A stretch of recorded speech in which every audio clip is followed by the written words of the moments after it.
class. As you know that City High School has been started online classes, and we have started the chapter number 10th, acids, bases and salts.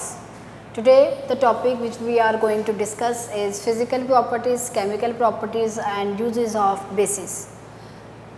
In the introduction we have already studied the physical properties of bases, and the physical properties of bases are they have bitter taste, यानी ये जब जो basis हैं ये कड़वी होती हैं.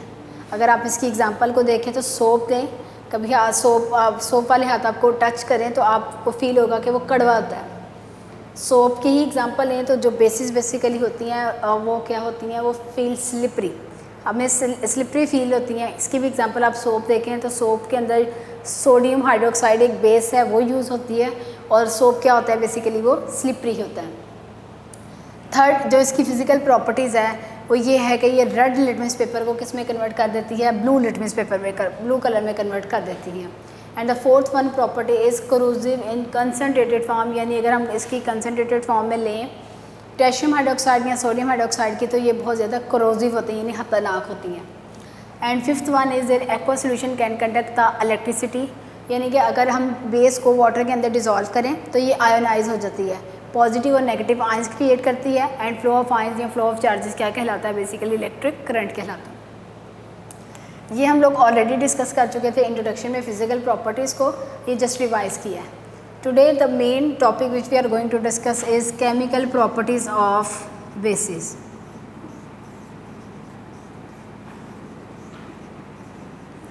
Chemical properties of bases. First one ये है कि एसिड और बेस. कल मैंने आपको बताया था कि एसिड का रिएक्शन बेस के साथ हुआ तो क्या प्रोड्यूस होगा, salt and water, and this process is known as neutralisation reaction. This reaction is known as neutralisation reaction. अब भी यहाँ पे क्या होगा, अब बेस का रिएक्शन किसके साथ है, एसिड के साथ. ठीक है, कोई भी आप बेस ले लें, से फॉर एग्जांपल मैं ये कहती हूँ कि पोटेशियम हाइड्रोक्साइड है, इसका रिएक्शन हम लोग करते हैं सल्फ्यूरिक एसिड के साथ H2SO4 के साथ. It will produce salt plus water. मैंने कल भी आपको ये बताया था कि आपको किसी भी रिएक्शन के लिए जनरल प्रोडक्ट पता होना तो फिर आप कोई भी रिएक्शन किसी भी बेस के साथ कर सकते हैं. मैंने यहाँ पोटेशियम हाइड्रोक्साइड लिया, आप सोडियम हाइड्रोक्साइड के साथ भी ये वाला रिएक्शन करवा सकते हैं. ठीक है, लेकिन प्रोडक्ट हमारे पास जो क्या होना चाहिए वो सॉल्ट एंड वाटर ही होना चाहिए. पोटेशियम हाइड्रोक्साइड का जब रिएक्शन होगा सल्फ्यूरिक एसिड के साथ, देन इट विल प्रोड्यूस क्या होगा कि ये इसका पॉजिटिव इसके ऊपर पॉजिटिव जाता है, इसके ऊपर नेगेटिव हो जाता है. सल्फेट के ऊपर माइनस होता है, इसके ऊपर +2 होता है. ठीक है, होता गया इसका पॉजिटिव ने इसके नेगेटिव के साथ अटैच हो जाना है और इसके नेगेटिव ने इसके पॉजिटिव के साथ अटैच हो जाना है. एक बात. दूसरी, जितने चार्जेस नेगेटिव के होने चाहिए उतने ही चार्जेस पॉजिटिव के होने चाहिए. अब मैंने कहा कि KSO4 मिलेगा. ठीक है, यही कहना कि इसका पॉजिटिव इसके नेगेटिव के साथ होगा क्या, KSO4. लेकिन हुआ क्या है, इसके ऊपर -2 है, इसके ऊपर +1 है, तो ये बैलेंस नहीं है.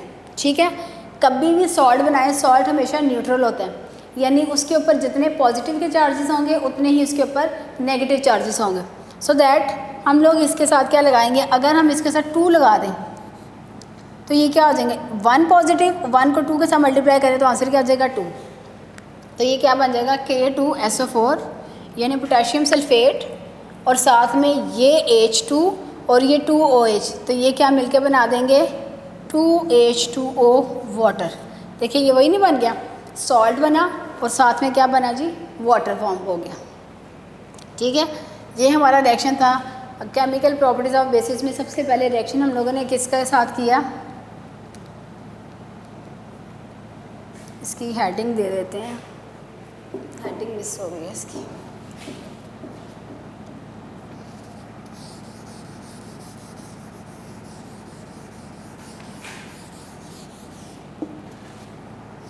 केमिकल प्रॉपर्टीज़ लिखते हैं यहाँ,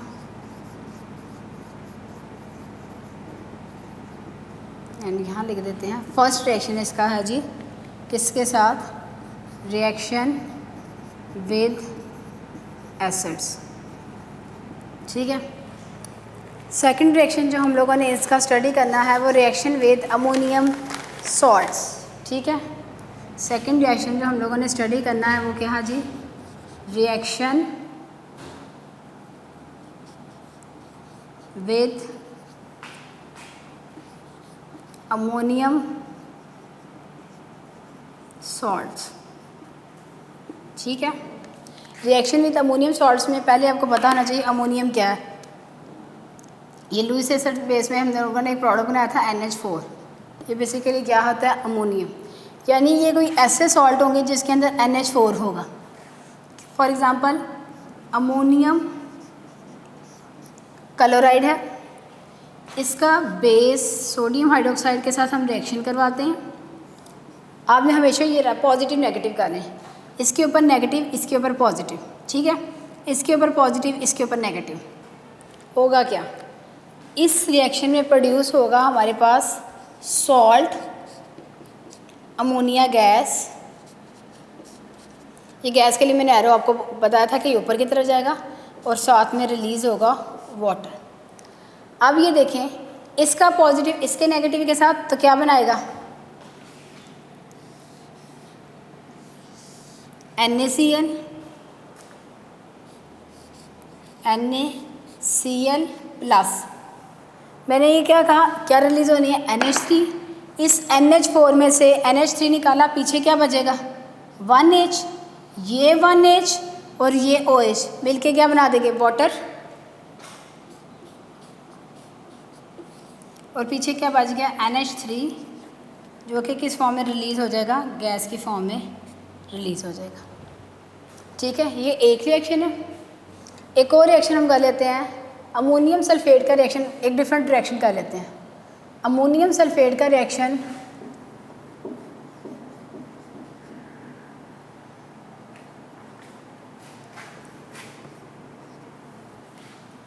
अमोनियम सल्फेट का रिएक्शन हम करवा देते हैं जी कैल्शियम हाइड्रोक्साइड के साथ। कैल्शियम हाइड्रोक्साइड के साथ, एंड इट विल प्रोड्यूस, ये पॉजिटिव, ये नेगेटिव, ये नेगेटिव, ये पॉजिटिव, ठीक है। ये जनरल आप लिख लें, इससे रिएक्शन राइट डाउन करना आसान होगा। होगा क्या, सॉल्ट तो हमारे पास सीधा सीधा ये बन जाएगा पॉजिटिव और नेगेटिव। कैल्शियम सल्फेट का क्या बन गया, सॉल्ट। साथ क्या रिलीज़ होनी है, अमोनिया गैस, और साथ क्या रिलीज़ होना है, वाटर। अब भी बैलेंस कर लेते हैं इसको हम। यहाँ पे 2 है, इसका मतलब है हमारे पास अमोनिया कितने प्रोड्यूस होंगे, 2 NH3। अगर एक NH4 होता तो उसमें से NH3 सेपरेट होता और साथ हाइड्रोजन सेपरेट होता। इन दोनों को प्लस करें तो आंसर क्या आता है, NH4 आता है। अब यहाँ पे 2 है तो इसका मतलब है 2 हाइड्रोजन और 2 अमोनिया हो गए। 2 हाइड्रोजन ये और 2 हाइड्रोक्साइल आयन क्या मिलके बना देंगे, 2 वाटर मॉलिक्यूल बना देंगे, ठीक है। और ammonia as in the form of gas जो है वो रिलीज़ हो जाएगी। थर्ड रिएक्शन जो हम लोगों ने स्टडी करना है वो है जी रिएक्शन प्रेसिपिटेशन ऑफ हाइड्रोक्साइड्स।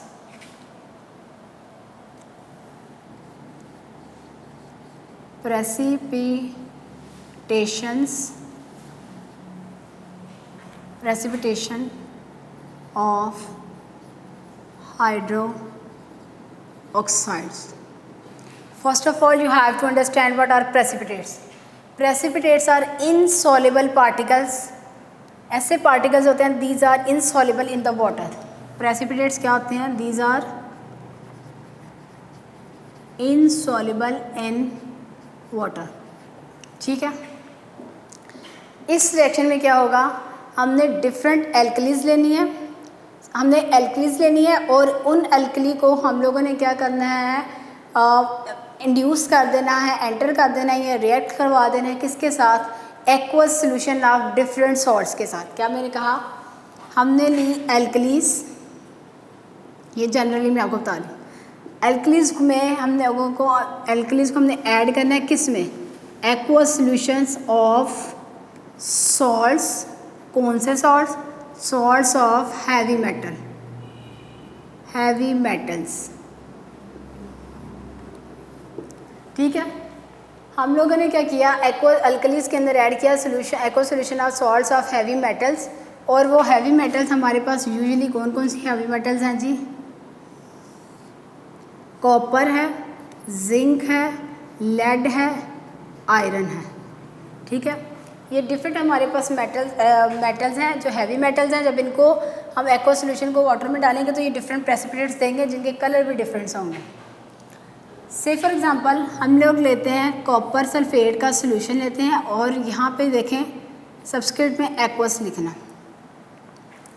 इसके साथ हमने रिएक्शन करवाना है सोडियम हाइड्रोक्साइड बेस का and it will produce copper oxide. ठीक है, और सॉल्ट हमारे पास ये प्रोड्यूस करेगा। ऐसे ही करना है, नेगेटिव पॉजिटिव नेगेटिव पॉजिटिव, इसका पॉजिटिव इसके नेगेटिव के साथ क्या बनेगा? CuOH। इस केस में इसके ऊपर -2 चार्ज है तो इसके ऊपर क्या होना चाहिए? +2।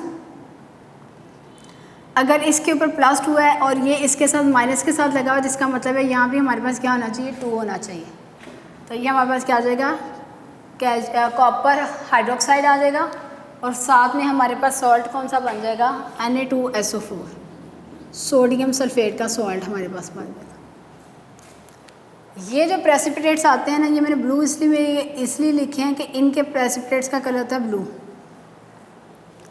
आप इसको जनरल लिख लें, बाकी सबके साथ भी एक होना। मैं आपको एक कॉमन बता देती हूँ। से फॉर एग्जांपल ये हमारे पास एक टेस्ट ट्यूब थी। इस टेस्ट ट्यूब के अंदर मैंने डाला कॉपर सल्फेट का एक्वा सोल्यूशन और उसके बाद मैंने इसमें ऐड कर दी NaOH बेस। जैसे ही मैंने बेस ऐड की तो इसके नीचे ऐसे करके ब्लू कलर के प्रेसिपिटेट्स आना शुरू हो गए। ठीक है, तो वो हमारे पास क्या प्रोड्यूस करेगा? ये प्रेसिपिटेट्स किसके होंगे? क्यूप्रस हाइड्रोक्साइड के प्रेसिपिटेट्स हो जाएंगे। नेक्स्ट हम लोगों ने ये देखना है कि हम रिएक्शन करते हैं कैल्शियम क्लोराइड का रिएक्शन करते हैं सोडियम हाइड्रोक्साइड के साथ and we will see what will be form. वैसे ही positive negative positive negative. Calcium में किसके साथ आना है? हाइड्रोक्साइड के साथ और NaCl आ जाना। ठीक है, हमारे पास क्या बनेगा? कैल्शियम के ऊपर भी वैलेंसी क्या होती है? +2। ये -2 है ना, ये +2, तो इसका मतलब है यहाँ पे भी हमें क्या लगाना पड़ेगा? 2 लगाना पड़ेगा। Calcium hydroxide plus sodium chloride. अब जिस तरह हम लोगों ने कॉपर को ऐड किया था, कॉपर सल्फेट को ऐड किया था, इसी तरह से हम लोगों ने कैल्शियम क्लोराइड को वाटर के अंदर डिज़ोल्व किया और सोडियम हाइड्रोक्साइड के अंदर डिज़ोल्व किया तो ये क्या बना देगा? हाइड्रोक्साइड बनाएगा और इन हाइड्रोक्साइड का कलर होता है जी वाइट। ये जो प्रेसिपिटेट्स बनते हैं ये किस कलर के होते हैं? वाइट पिपेट्स होते हैं। ठीक है, नेक्स्ट रिएक्शन हम लोगों ने करवाना है जी लेड। ये देखें मैंने कॉपर के साथ भी करवा दिया है, मैंने कैल्शियम में किया, कैल्शियम के साथ भी करवा दिया है। अब मैं करवा लूँ लेड नाइट्रेट का रिएक्शन करवाना है सोडियम हाइड्रोक्साइड के साथ और हमने देखना है क्या बनेगा। हम ये देखते हैं जी, इस केस में बनेगा वैसे ही। अब करें नेगेटिव पॉजिटिव नेगेटिव पॉजिटिव। ठीक है, यानी इसका मतलब है यहाँ +2 है तो यहाँ पे इसका पॉजिटिव इसके नेगेटिव के साथ मिलेगा यानी NaNO3 तो बन जाएगा। अब ये NO3 कितने? 2, तो इसका मतलब स्टार्टिंग में हमें यहाँ पे भी क्या लगाना पड़ेगा? 2। तो हम लिखेंगे सोडियम नाइट्रेट और साथ में हमारे पास लेड के हाइड्रोक्साइड बनेंगे और ये कितने हैं? 2। तो हम लिखेंगे लेड हाइड्रोक्साइड और वो कितने बनेंगे? 2। इसके भी प्रेसिपिटेट्स कौन से होते हैं? वो वाइट पिपेट्स होते हैं इसके। ठीक है, उसके बाद हमने रिएक्शन करवाना है जिंक क्लोराइड का और इसका हम लोगों ने रिएक्शन करवाना है सोडियम हाइड्रोक्साइड के साथ एंड वी विल ऑब्जर्व क्या बनेगा, NaCl बनेगा। जिंक के ऊपर होता है +2 चार्ज, इसके ऊपर होता है -1, यानी इसको हम लोगों ने ZnCl2 है ना, इसको बैलेंस किसके साथ करेंगे, इसके पॉजिटिव ने इसके नेगेटिव के साथ आना है। ये क्या बनाएगा, NaCl, यानी हमें 2 लगाना पड़ेगा तब 2NaCl बनेगा, क्योंकि यहाँ पे क्लोरीन के साथ कितने लगे हुए हैं, सबस्क्रिप्ट में 2 लगे हुए हैं। तो ये क्या बनाएगा, 2NaCl बनाएगा। और साथ में क्या प्रोड्यूस करेगा, it will produce zinc hydroxide, and इसके भी प्रेसिपिटेट्स क्या हैं, वाइट प्रेसिपिटेट्स हैं। अभी तक हम लोगों ने 4 रिएक्शंस पढ़े, जिसमें से 3 के जो हैं वो वाइट प्रेसिपिटेट्स थे, और कॉपर के कितने कौन से प्रेसिपिटेट्स थे, ब्लू प्रेसिपिटेट्स थे। नाउ वी विल डिस्कस कि जब आयरन के साथ रिएक्शन होता है, मैंने आपको पहले भी बताया था, आयरन जो है वो ट्रांजिशन मेटल्स में आता है और इट शोज़ वेरिएबल वैलेंसी, यानी इसकी मोर देन 1 वैलेंसी होती है। आयरन Fe+2 भी शो करता है और Fe+3 भी शो करता है। वो आयरन जो Fe+2 वैलेंसी शो करता है वो है फेरस सल्फेट। फेरस सल्फेट का जब सोडियम हाइड्रोक्साइड के साथ रिएक्शन होता है, then it will produce sodium sulphate. अभी आपको बता दें इसके ऊपर -2 है, तो इसके ऊपर भी क्या आना चाहिए, 1+ था, तो उसको बैलेंस करने के लिए 2 इधर आना चाहिए। तो ये क्या बनाएगा,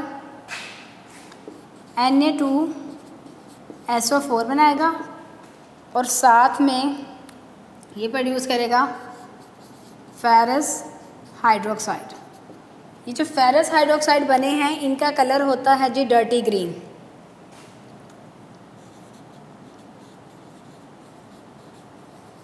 ये इन जो है ना प्रेसिपिटेट्स, इनका कलर MCQs के लिहाज से बहुत इंपॉर्टेंट है, ठीक है। ये लॉन्ग क्वेश्चन में भी आ सकता है और MCQs के लिहाज से भी इंपॉर्टेंट है ये। उसके बाद जब हमने एक रिएक्शन देखा जिसमें इसकी वैलेंसी क्या है, +3, हम लिखते हैं फेरिक क्लोराइड का रिएक्शन होगा सोडियम हाइड्रोक्साइड के साथ, एंड इट विल प्रोड्यूस वैसे NaCl। अब यहाँ 3 क्यों लगाया, क्योंकि यहाँ पे 3 थे ना, Cl3, यहाँ 3 थे, यहाँ 3 लगा दिए, यहाँ 2 थे, किधर गया, यहाँ -2 वैलेंसी थी, तो यहाँ बैलेंस करने के लिए +2 लगा दी। तो फेरिस क्लोराइड का रिएक्शन करवाया इसके साथ, तो ये क्या प्रोड्यूस करेगा,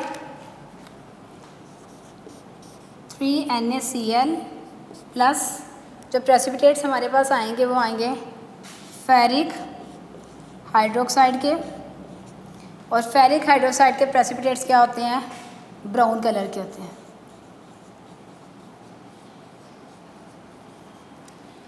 अब आपने ये देखा कि हमारे पास क्या है, डिफरेंट बेसिस हैं, सॉरी बेस सेम है, लेकिन हम लोगों ने जैसे जैसे डिफरेंट हम लोगों ने सॉल्ट्स यूज़ किए, डिफरेंट सॉल्ट्स ने डिफरेंट कलर के डिफरेंट प्रेसिपिटेट्स हम लोगों को प्रेजेंट किए। कॉपर के साथ ब्लू कलर के आए, कैल्शियम, लेड और जिंक के साथ, तीनों के साथ कौन से प्रेसिपिटेट्स बने, वाइट प्रेसिपिटेट बने। वाइल आयरन की 2 वैलेंसीज थी, फेरिस वाले आयरन ने क्या प्रोड्यूस किया, डर्टी ग्रीन कलर प्रोड्यूस किया, वाइल फेरिक ने कौन सा कलर प्रोड्यूस किया, ब्राउन कलर प्रोड्यूस किया, ठीक है। ये आपके अब रिएक्शंस कंप्लीट हो गए। Now we will discuss the uses of the bases, और ये यूजेस ऑफ द बेसिस ये डिटेल क्वेश्चन में भी आ सकते हैं, ये शॉर्ट क्वेश्चन में भी आ सकते हैं। आपने इनको इन दोनों पॉइंट्स के लिहाज से लर्न करना है, ठीक है। और ये जो आपके रिएक्शंस हैं, ये जो मैंने अभी आपको केमिकल रिएक्शंस करवाए हैं, ये आपके एक्सरसाइज में क्वेश्चन नंबर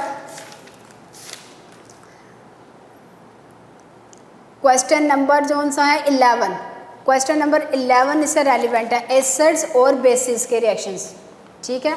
ये मैंने कल भी आपको बताया था, एक्सरसाइज का क्वेश्चन नंबर 11 जो सा है उसमें आपके पास रिएक्शन किससे रेलिवेंट आ जाते हैं, एसिड्स और बेसिस से रेलिवेंट आ जाते हैं, ठीक है।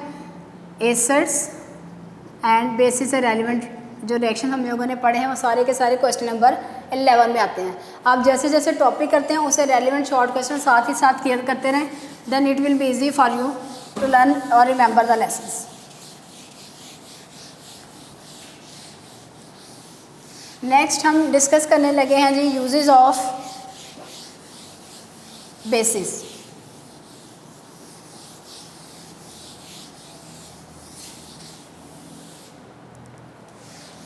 यूजेस ऑफ बेसिस में डिफरेंट बेसिस के डिफरेंट यूजेस होते हैं।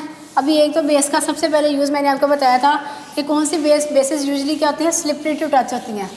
फॉर एग्जांपल मैंने भी आपको बताया सोप जिसको हम लोग टच करें तो उसकी फील क्या होती है, स्लिपरी होती है। सोप के अंदर कौन सी बेस होती है, सोप के अंदर बेस होती है जी सोडियम हाइड्रोक्साइड।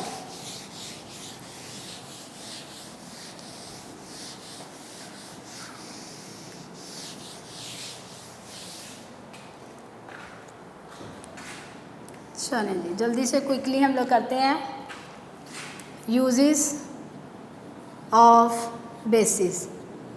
ठीक है, नंबर 1 बेस हमारे पास है जी sodium hydroxide and sodium hydroxide. अब मैं फार्मूला लिखूंगी ताकि आपको नेम के साथ साथ फार्मूले की भी रिकग्निशन होनी चाहिए। ठीक है, सोडियम हाइड्रोक्साइड का जो है वो किसके लिए यूज़ होती है, सोडियम हाइड्रोक्साइड यूज़ होती है सोप मैन्युफैक्चरिंग में। ठीक है, सेकेंड वन हमारे पास आ जाती है, आप कह लें मैग्नीशियम हाइड्रोक्साइड। मैग्नीशियम हाइड्रोक्साइड क्या करती है, न्यूट्रलाइज करती है किसको, एसिडिटी को।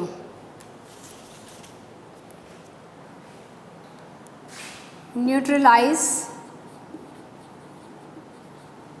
The acidity in stomach. एक बात, दूसरा इसको हम एज ए ट्रीटमेंट यूज़ करते हैं, एज ए ट्रीटमेंट यूज़ करते हैं फॉर बीज स्टिंग्स।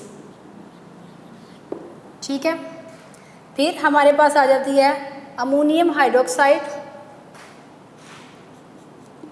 थर्ड बेस है हमारे पास ammonium hydroxide and ammonium hydroxide को हम यूज़ करते हैं as foaming agent,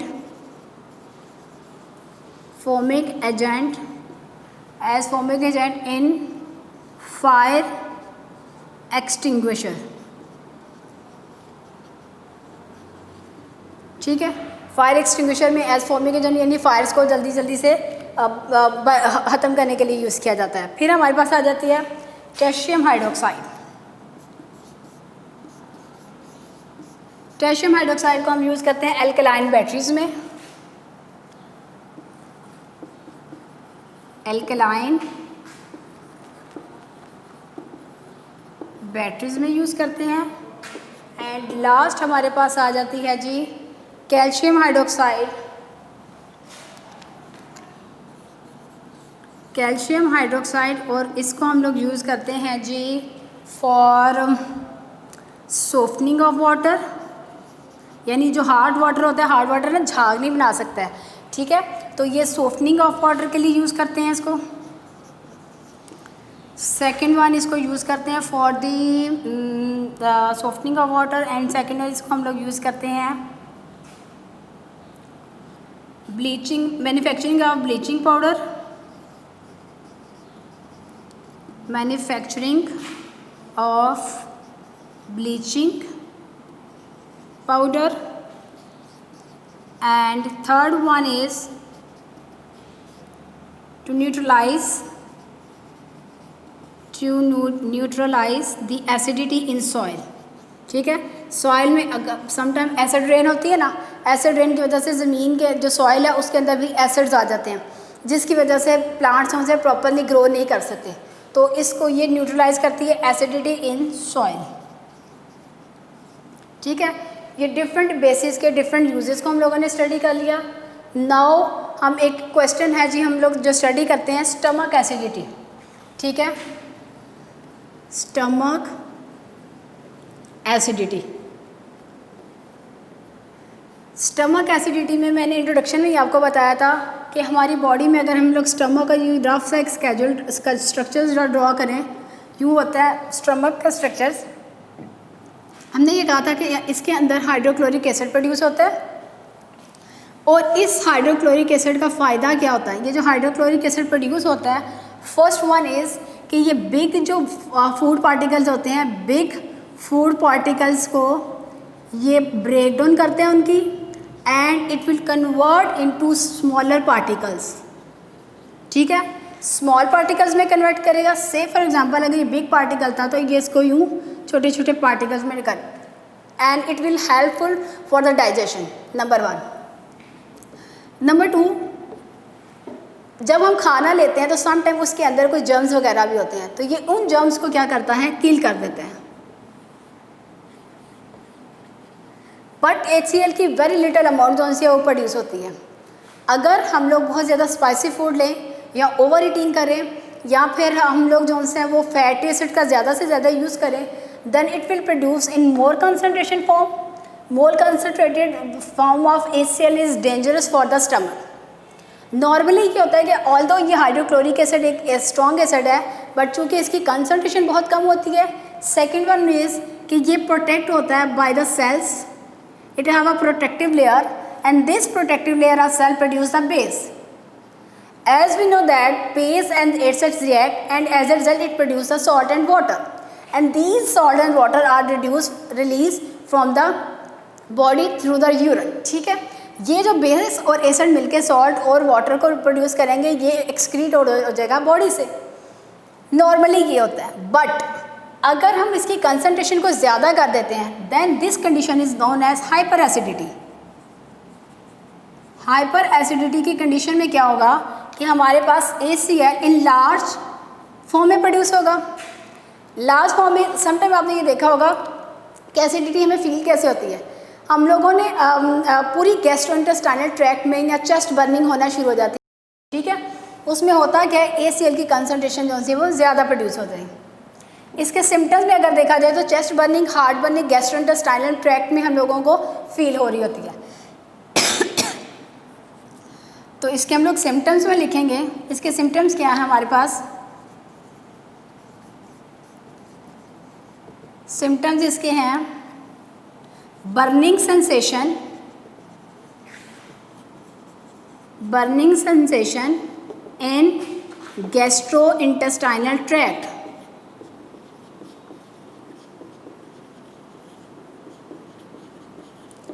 And sometimes it leads to chest, and this is known as heart burning. ठीक है, heart burning when it leads to chest. These are two symptoms of hyperacidity. Now, how we can prevent the hyperacidity? Prevention. First of all, we have to take simple and regular food. Second one is we have to avoiding fatty acids, spicy foods.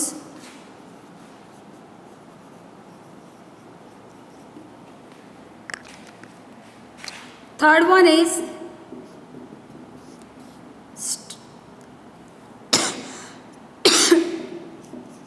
keep your head at elevated position, यानी अपना sir थोड़ा सा उठा के रखें, बिल्कुल सीधा ना रखें. एंड फोर्थ वन इज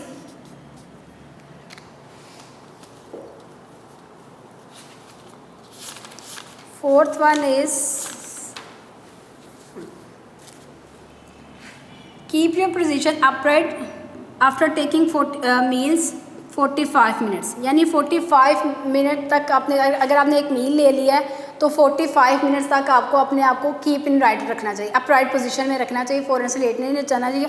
खाना खा के फ़ौरन लेट जाएं तो तब हम लोगों को बर्निंग सेंसेशन जो उनसे वो फील होती है. ठीक है, आज तक हमारा टॉपिक इतना ही था. हम लोगों ने डिटेल में स्टडी किया physical properties of bases. Then we have discussed physical chemical properties of bases. Then we discuss the uses of bases, and now we will discuss the stomach acidity.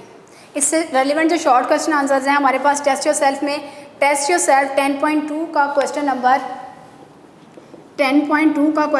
4 से 6 तक इससे रेलिवेंट शॉर्ट क्वेश्चन आंसर है. तो इसके साथ ही आपका test your self 10.2 भी complete हो जाएगा.